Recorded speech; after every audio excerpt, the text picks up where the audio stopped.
नमस्कार. Double academy पुणेच्या e learning प्लॅटफॉर्मवर आपल्या सर्वांचे खूप खूप स्वागत आहे. आपण आजच्या व्हिडिओमध्ये लॅबोरेटरी सायंटिफिक ऑफिसर, मग त्याचे एक्झामिनेशन, त्याचं पेपर पॅटर्न काय आहे, नेमकं त्यांना सॅलरी किती असते, त्याचबरोबर पात्रता काय आहे वगैरे हे सर्व टॉपिक कव्हर करणार आहोत. चला तर मग सुरुवात करूया. सर्वात पहिले डबल अकॅडमी पुणेच्या नवीन बॅचेस या स्टार्ट झालेल्या आहेत.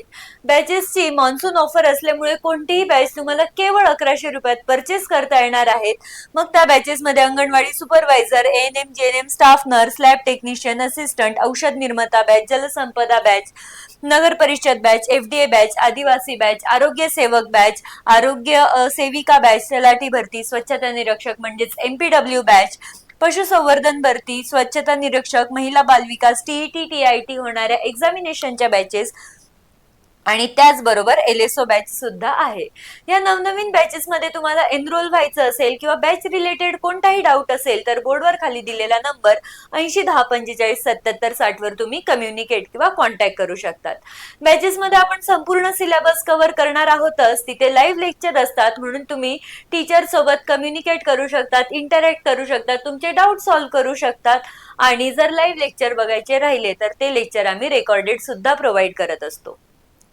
लेक्चर सोबत संपूर्ण सिलेबस कव्हर होत असतानाच आपण एमसीक्यू चे सेशन सुद्धा घेणार आहोत आणि त्याचबरोबर जर ई नोट्स आणि ई बुक्स सुद्धा प्रोव्हाइड करणार आहोत. नंबर 80 10 45 77 60. चला तर सुरुवात करूया. सर्वात पहिले आरोग्य विभागांतर्गत एलएसओ म्हणजेच काय, लॅबोरेटरी सायंटिफिक ऑफिसर किंवा मग प्रयोगशाळा वैज्ञानिक अधिकारी हा गट क मधील एक अत्यंत महत्वाची तांत्रिक पदवी आहे किंवा परीक्षा आहे. आरोग्य विभाग भरती अंतर्गत एलएसओ ची जी एक्झामिनेशन असेल त्यात वेतन श्रेणी म्हणजेच पेमेंट किती असणार आहे, जवळजवळ 35,000 ते 1,12,000 रुपये दरमहा एवढी जास्त सॅलरी असणार आहे. या परीक्षांच्या अधिकृत जाहिराती व परीक्षा फॉर्म भरण्यासाठी तुम्ही महाराष्ट्र शासनाच्या आरोग्य विभागाची जी अधिकृत किंवा ऑथेंटिक वेबसाईट आहे त्याच्यावर तुम्ही भेट देऊ शकतात. आता शिक्षण पात्रता म्हणजेच इलिजिबिलिटी काय काय आहे. शिक्षण अर्हता आता आपलं बीएससी किंवा एमएससी हे मध्ये ग्रॅज्युएशन किंवा पोस्ट ग्रॅज्युएशन हे होणं आवश्यक आहे. मग त्याच्यात तुम्ही मायक्रोबायोलॉजी मध्ये केलं असेल, बायोटेक्नॉलॉजी मध्ये केलं असेल किंवा वैद्यकीय प्रयोगशाळा तंत्रज्ञानातील केलेलं असेल तरीही चालणार आहे आणि किमान 50% गुण तुम्हाला असायला पाहिजे. तसेच डीएमएलटी म्हणजेच काय, diploma in medical laboratory technology किंवा बीएमएलटी ही पदवी असणे सुद्धा आवश्यक आहे. म्हणजे कळलं, बीएससी एमएससी त्याचबरोबर डीएमएलटी किंवा बीएमएलटी ह्या पदव्या तुमच्याकडे असायला पाहिजे. त्याच्यानंतर वयोमर्यादा, हा पेपर कोणता वयोगट देऊ शकतं तर सर्वात पहिले ओपन कॅटेगरी मध्ये 18 ते 38 वर्षापर्यंत तुम्ही या एक्झामिनेशनचं प्रिपरेशन हे करू शकतात. त्याचबरोबर जर मागासवर्गीय प्रवर्ग असेल म्हणजेच बीसी, ओबीसी, एससी, एनटी तर 18 ते 43 वर्षापर्यंत तुम्ही हे एक्झामिनेशन देऊ शकतात. तर ही ड्रग इन्स्पेक्टरच्या दरवेळेस नवीन नवीन पद भरती येतच असतात. त्यामध्ये काही वेळेस या एज मध्ये थोडंसं तुम्हाला फ्लक्च्युएशन किंवा मग थोडंसं अंतर हे जाणवून येईल. शासकीय नियमांनुसार दिव्यांग किंवा माजी सैनिक आणि प्रकल्पग्रस्तांना वयात अधिक सवलत ही मिळत असते.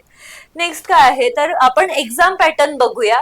एक्झाम पॅटर्न मध्ये हा जो पेपर असतो याच्यात दोन भाग केलेले असतात, सेक्शन 1 आणि सेक्शन 2. जो सेक्शन 1 असतो तो पूर्णपणे टेक्निकल म्हणजेच तांत्रिक विषयावर आधारित असतो आणि जो सेक्शन 2 असतो तो नॉन टेक्निकल म्हणजे तांत्रिक विषयावर आधारित असतो. पण ह्यामध्ये एक विशेष गोष्ट बघायची झाली तर तांत्रिक विषयावर ते सर्वात जास्त भर टाकत 80 प्रश्न हे तांत्रिक विषयावर असणार आहे आणि 20 प्रश्न हे नॉन टेक्निकल याच्यावर असणार आहेत.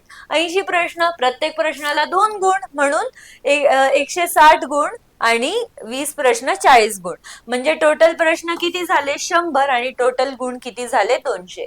पण याबाबत याच्यात अजून एक असतं की निगेटिव्ह मार्किंग या ठिकाणी असणार आहे. प्रत्येक ठिकाणी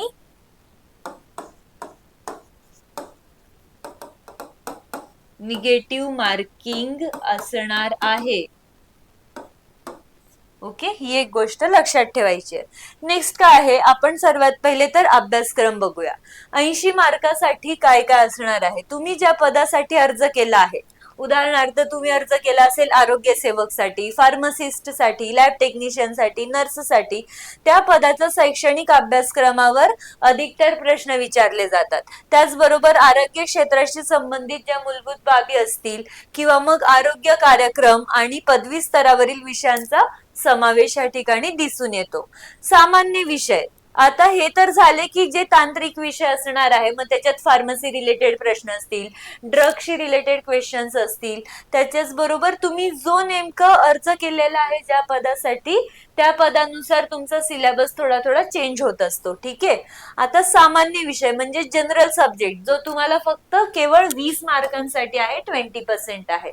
त्याच्यात मराठी व्याकरण असणार आहे, संधी, समान, समानार्थी, विरुद्धार्थी शब्द, म्हणी, वाक्प्रचार.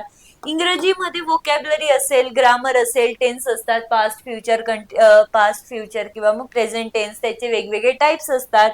त्याच्यानंतर सिनोनिम्स, अँटोनिम्स परत आहेत, समानार्थी, विरुद्धार्थी. सामान्य ज्ञान म्हणजे करंट अफेअर असेल, चालू घडामोडी, महाराष्ट्राचा व भारताचा इतिहास असेल, भूगोल असेल, राज्यघटना असेल आणि आरोग्य विभागाच्या योजना असतात.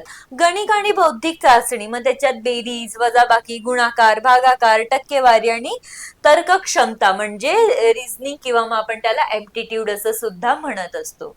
तर आपण काय काय पाहिलं, सर्वात पहिले तर क्रायटेरिया काय लागणार आहे, तुमचं बीएससी एमएससी झालेलं पाहिजे, डीएमएलटी बीएमएलटी झालेलं पाहिजे. बीएससी कशात, बायोटेक्नॉलॉजी, मायक्रोबायोलॉजी किंवा सायन्स रिलेटेड कोणत्याही फील्डमध्ये तुमचं बीएससी हे झालेलं पाहिजे.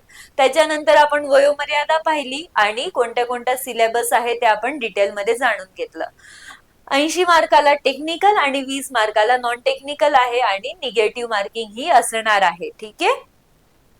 अजून तुम्हाला एक्झामिनेशन रिलेटेड कोणताही डाऊट असेल, काही असेल तर तुम्ही आमच्या दिलेल्या नंबरवर, बोर्डवर दिलेल्या नंबरवर कॉन्टॅक्ट करू शकतात. आपल्या नवीन बॅचेस या मान्सूनची ऑफर असल्यामुळे केवळ 1100 रुपयात प्रेझेंट आहे किंवा मिळणार आहे आणि ही ऑफर फक्त आणि फक्त 10 जुलै पर्यंत आहे.